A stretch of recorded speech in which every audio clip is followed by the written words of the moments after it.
So Bob, obviously a very bad first half, good second one. So what was the difference between the two? We played a lot harder in the second half. We executed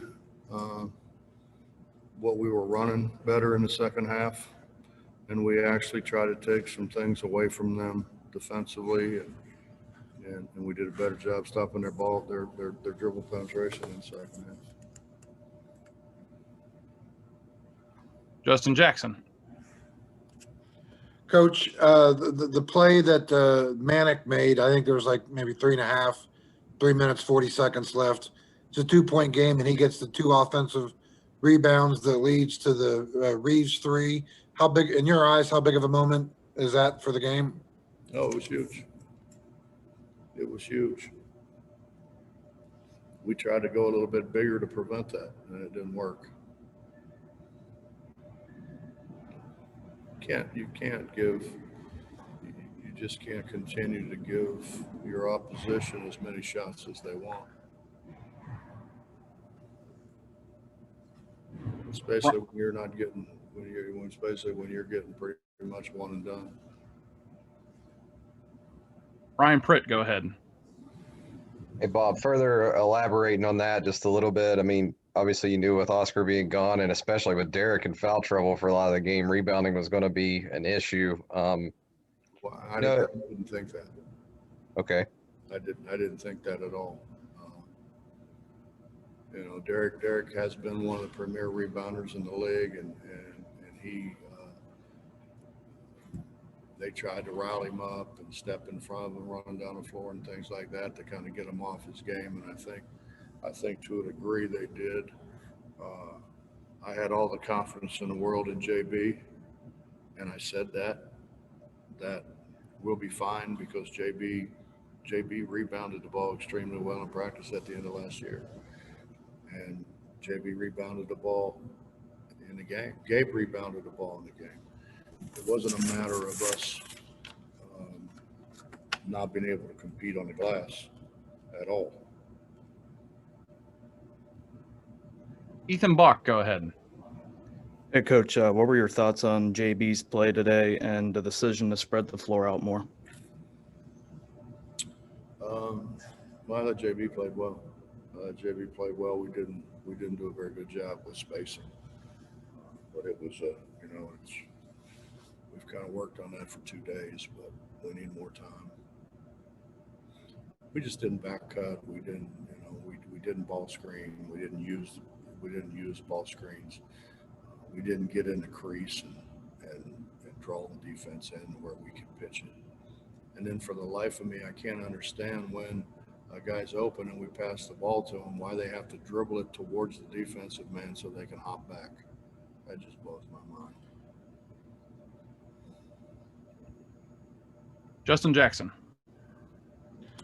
Coach, obviously Gibson had the big game for them. I think 8 threes. Obviously, last week Kansas hit a lot of threes. Oklahoma hit some threes on you today. Moving forward, 3-point defense, what adjustments would you like to make moving forward? I want us to play the way that everybody's used to seeing us play, and what other teams fear when they play us, that we're going to take things away. We're going to play harder than our opposition. We didn't do that. I mean, we went about as deep on the bench as we can go in the first half, just trying to find somebody that play hard. Our effort in the first half was how do I want to say it? Our effort was not good enough. Greg Hunter, go ahead. Bob, what does the team have to do to get Derek involved a little bit more? Just 2 points out of him.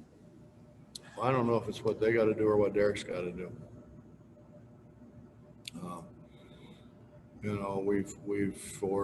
This is year 3 now that he got that at some point in time during the season he got double teamed, and he's supposed to quarter.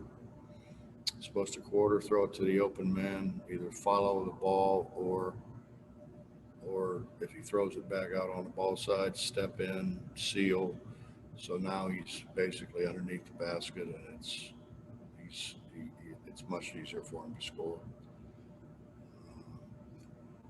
I mean, to a degree, I feel bad for him because they do foul him a lot. They're jumping in front of him, running down the floor, and all that. I mean, it's smart on their part, but it kind of got him out of his element a little bit.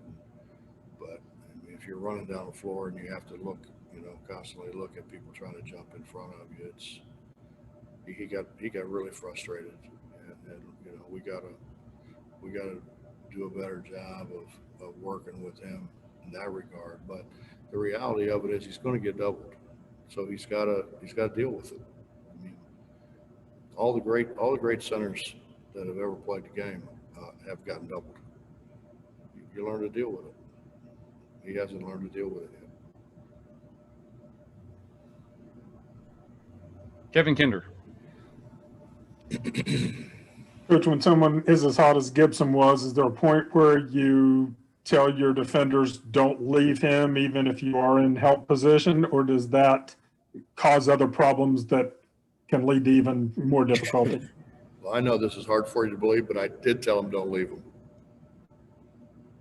They still did. That's what I'm saying. I mean, we were not as mentally prepared for the game as we needed to be.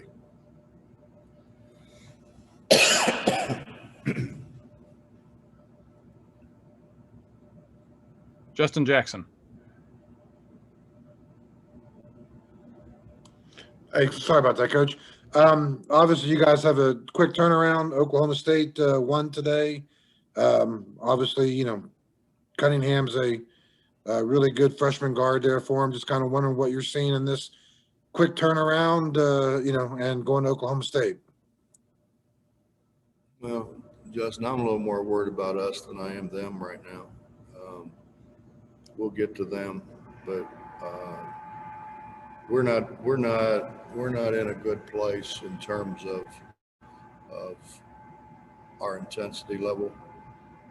I have said from the very beginning we need to pass the ball more. 260 passes, we win. 220 passes, we lose. When we were back the first half and not passing the ball, everybody wants to grab it and dribble. And it's like I said earlier, it blows my mind that you catch the ball, you're open, instead of shooting it, you take one dribble towards your defense so you can hop backwards and shoot a fall away. It just makes no sense to me.